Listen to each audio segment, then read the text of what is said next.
Bien, muy buenas tardes, ¿cómo estamos? En esta oportunidad vamos a desarrollar sobre todo la segunda parte de lo que corresponde a la asignatura de Realidad Educativa Nacional, en esta segunda especialidad. Vamos a desarrollar en esta segunda sesión lo que corresponde a realidad educativa.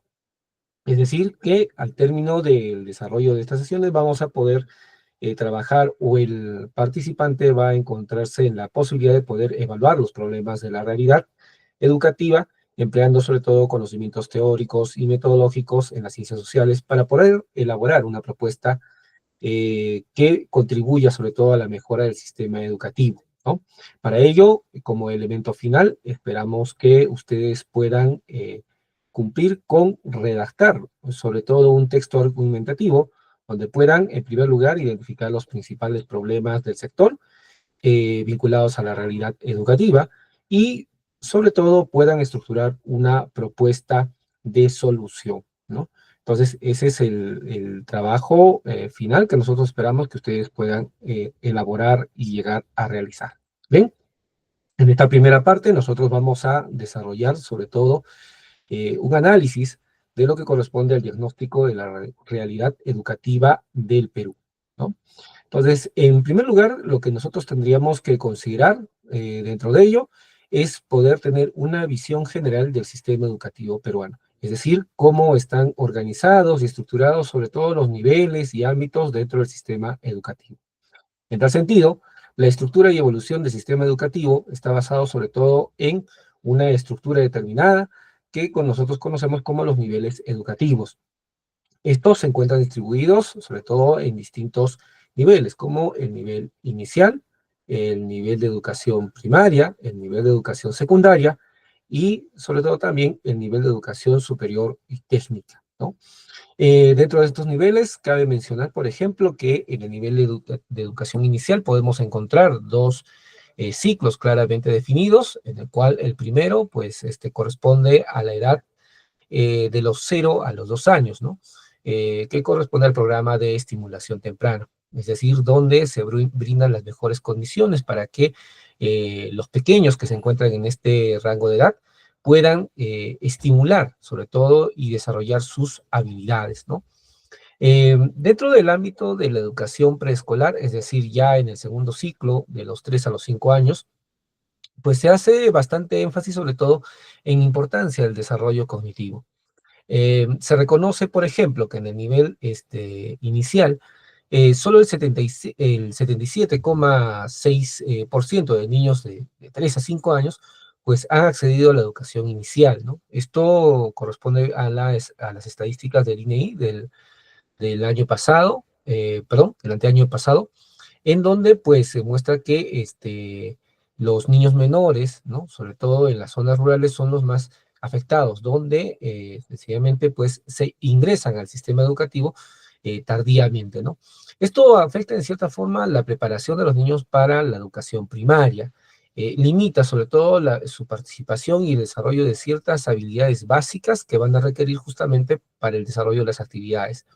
Además que ello implica sobre todo la creación de, o mejor dicho, contribuye al desarrollo de las desigualdades en los primeros años de escolarización.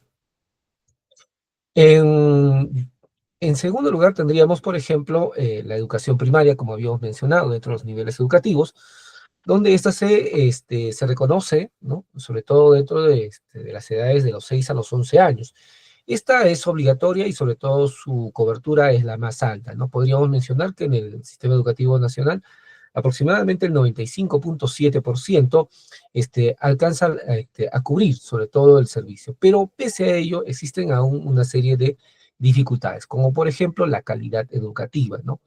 Que esta se ve limitada o se ve reflejada por la baja comprensión lectora y sobre todo también el bajo rendimiento en el área de matemáticas. Esto hace pensar sobre todo en la situación en la cual nos encontramos como país, ¿no? Las evaluaciones censales, sobre todo la evaluación censal, pues, ¿no? ha mostrado que más del 50% de los estudiantes de primaria no alcanzan los niveles esperados en matemáticas. Entonces, esta brecha implica sobre todo la posibilidad de que sea sobre todo el Estado y el sistema educativo en sí quien tenga que encontrar los mejores elementos para poder superar esta brecha. En el caso de la educación secundaria, pues encontramos de que va del rango entre los 12 a los 16 años y alcanza una cobertura de 86,5%, pero las tasas de deserción en el ámbito de la secundaria son bastante elevadas. Ello implica sobre todo que uno de 4 adolescentes pues abandone la escuela, ¿no?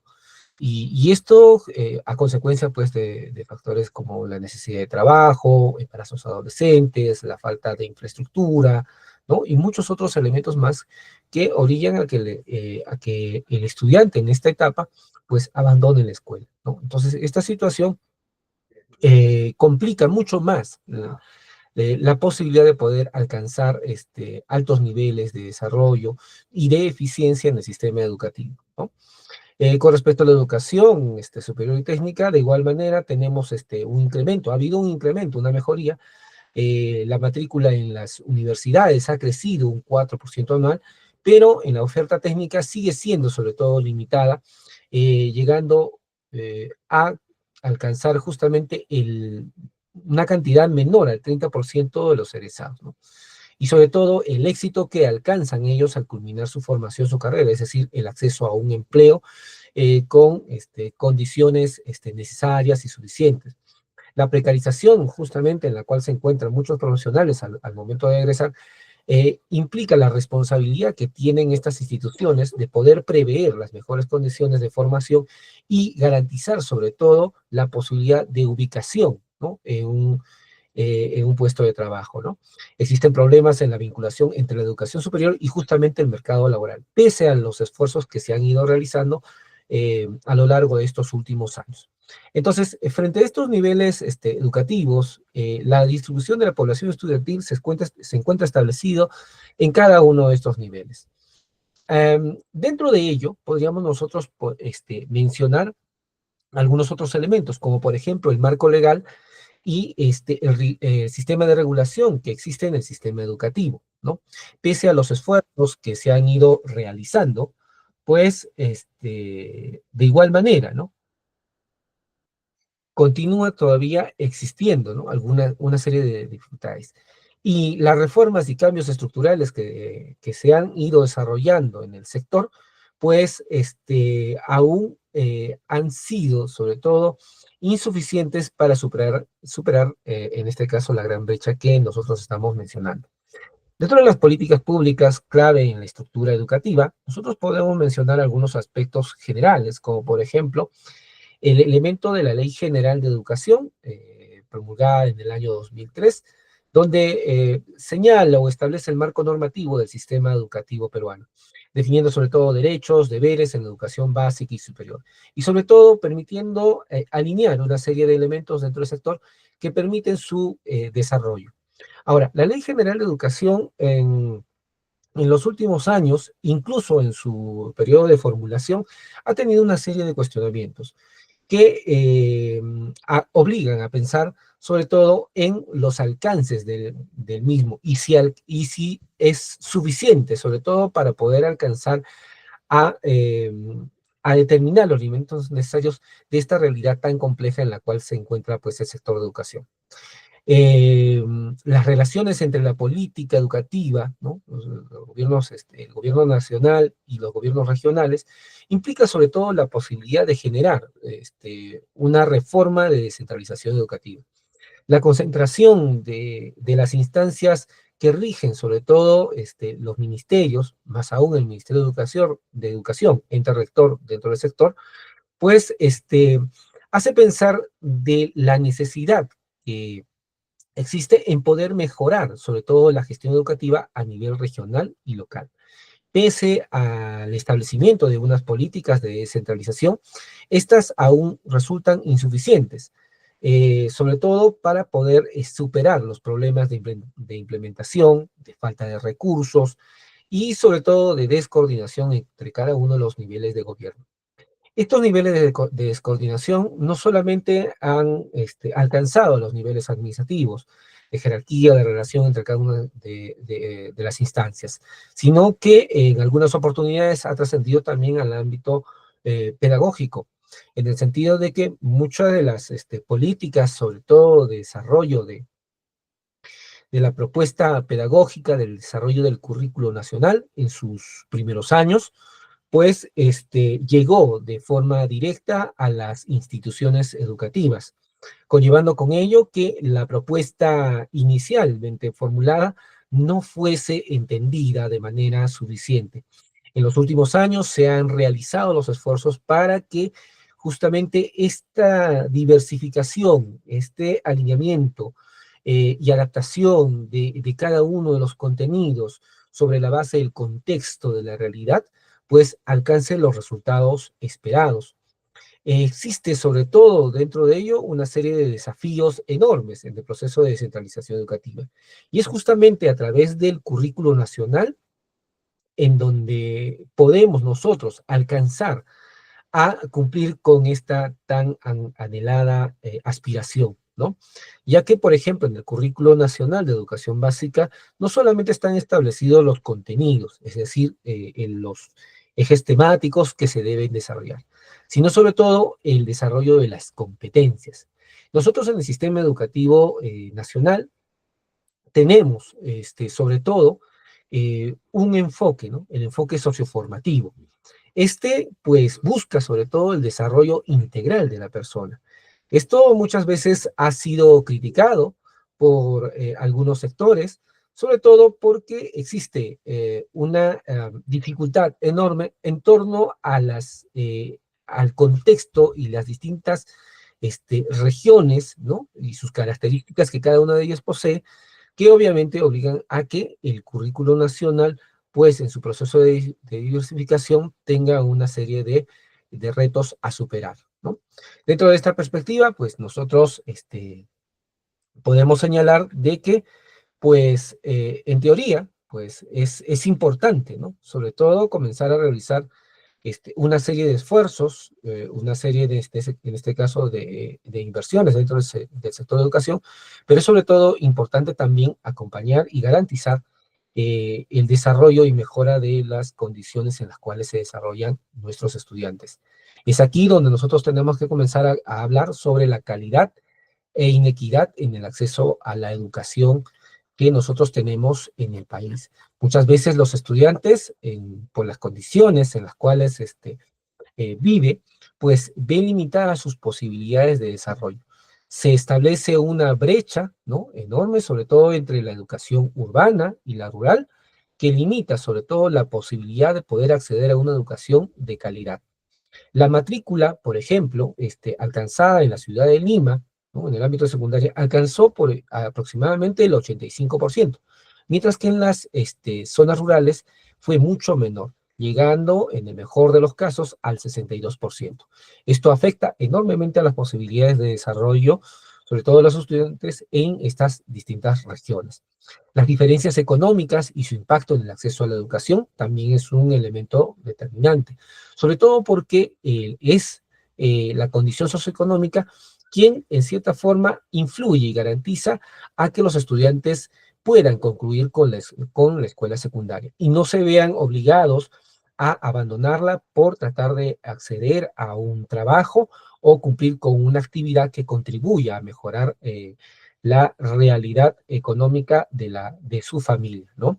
Entonces, estos elementos que nosotros estamos describiendo, obviamente, son motivo de preocupación, que se ve incrementado, obviamente, también por otros elementos, como por ejemplo, las limitaciones que nosotros encontramos en el aspecto de la lengua materna y la educación intercultural bilingüe, que pese a los esfuerzos realizados en el sector, pues aún termina siendo insuficiente para poder alcanzar a cubrir, sobre todo, la necesidad de la mayoría o del total de niños que se encuentran justamente en condición de uso de sus lenguas originarias, que aproximadamente llega a ser o superar el 1,5 millones de niños, ¿no? Entonces, de esta necesidad, solamente el 60% accede a una educación acorde y que respete sobre todo la lengua materna.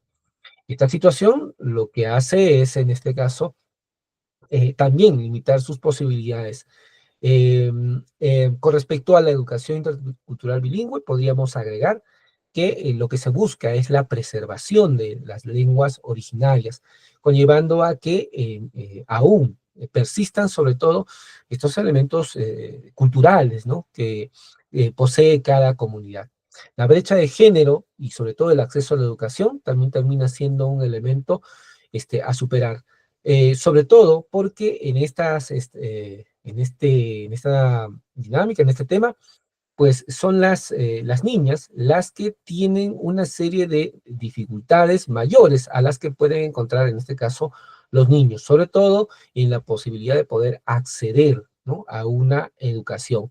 Enfrentan sobre todo un mayor índice de abandono escolar, sobre todo en el nivel secundario, a consecuencia justamente de embarazos no previstos, en este caso de trabajo doméstico y algunos otros elementos que sencillamente dificultan mucho el desarrollo, ¿no?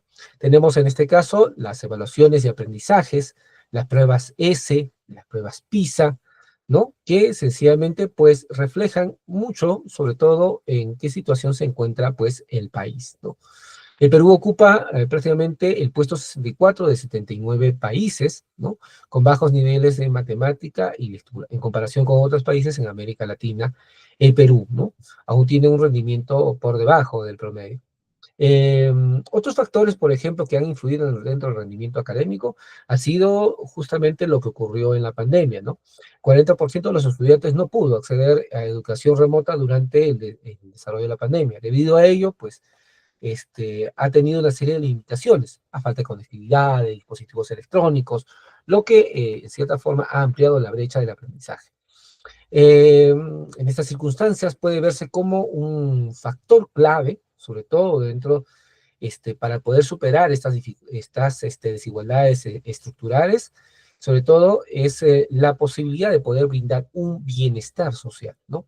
Consideramos de que esta brecha va a persistir de no encontrarse sobre todo las oportunidades para que estas diferencias que nosotros estamos señalando de acceso puedan ser superadas, ¿no?